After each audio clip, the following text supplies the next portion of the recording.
फौजी से माजा मारो मारो मारो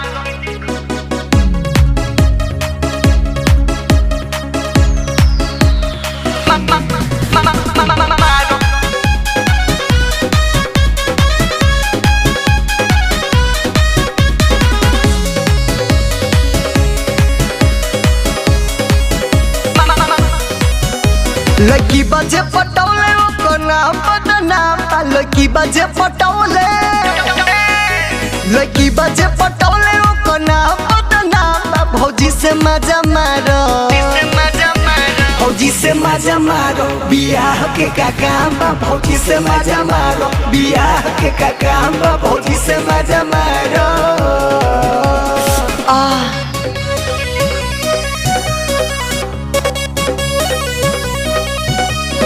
म्यूजिक बाय जख्मी जितेंद्र।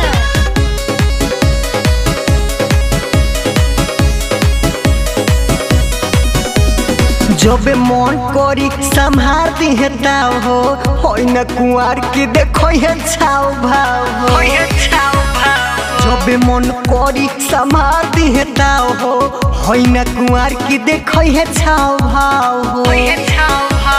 पटना ही रिक्शा लाने खुलिया पटना ही रिक्शा लाने खुलिया भौजी से मजा मारो भौजी से मजा मारो बियाह के का काम बा। भौजी से मजा मारो बियाह के का काम बा। भौजी से मजा मारो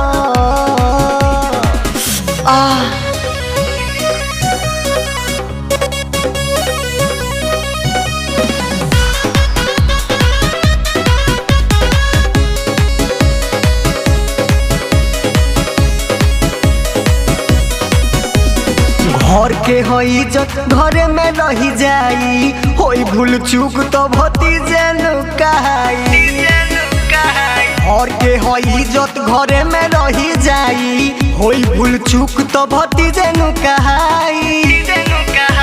चंदन के बात मानी जे ओके प्रणाम बा। चंदन के बात मानी चंदन के बात मानी जे ओके प्रणाम बा। भौजी से मजा मारो भौजी से मजा मारो बियाह के का काम बा। भौजी से मजा मारो बियाह के का काम बा। भौजी से मजा मारो।